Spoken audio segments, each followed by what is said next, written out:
Le triangle austral, c'est le même que l'autre, mais en bas. On me dit, il est plus brillante. C'est un triangle qui a réussi dans le sud. On me dit, c'est pour indiquer le pôle. Mais si le pôle est une idée fixe, le triangle est un indicateur obsessionnel. C'est le comble de la répétition géographique. Il est là, près du centaure. On me dit, il est parfait. Mais s'il est parfait, il n'a plus de marge de progression. C'est une géométrie sans avenir. Le triangle austral a des étoiles d'or. Mais s'il n'y a pas de bijoux dans le ciel, l'or est une monnaie qui ne circule pas. C'est l'art d'être un joyau pour personne. Une présence qui attend que le sud monte au nord pour changer de point de vue.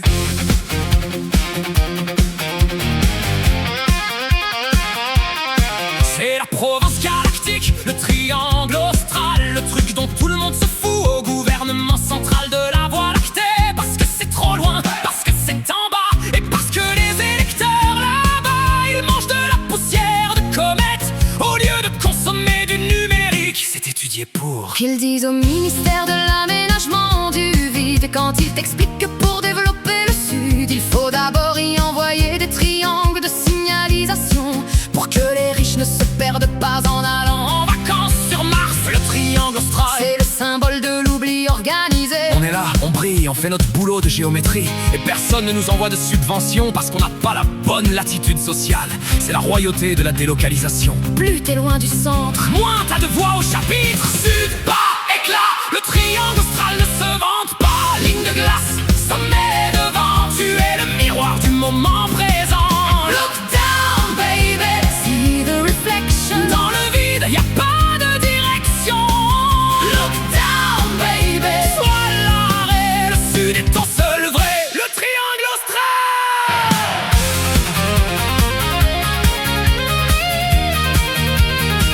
Il paraît qu'on y voit une brise de Pâques dans les mers australes pour les navigateurs qui ont perdu le nord. Le triangle nous brouille les couilles, les bouilles, avec ses histoires de symétrie et d'équilibre parfait. On cherche une mine de plomb pour s'ancrer dans la réalité.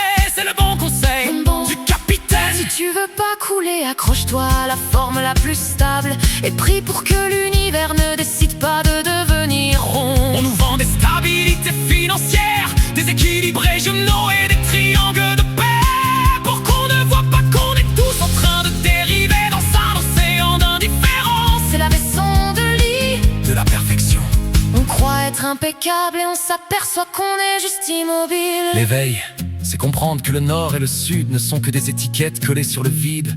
Pourquoi préférer un sommet à un autre? L'éveil, c'est voir que le triangle austral est ton propre reflet dans les eaux profondes de l'inconscient. Le triangle nous enseigne la clarté, mais la vraie sagesse est au-delà des pôles. L'éveil, c'est voir que tu es le centre immobile qui n'a besoin d'aucune position. Ne sois plus celui qui subit sa latitude, sois l'équateur de ton propre être. Quand tu réalises que l'abîme n'est pas sous tes pieds, mais en toi, la peur de la chute disparaît. Ton Australie intérieure n'est pas un exil, c'est une terre vierge de tout jugement. Laisse tomber tes repères, De surface, ose la profondeur nue.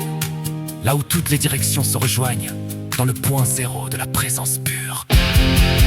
Pôles harmoniques, cœur rempli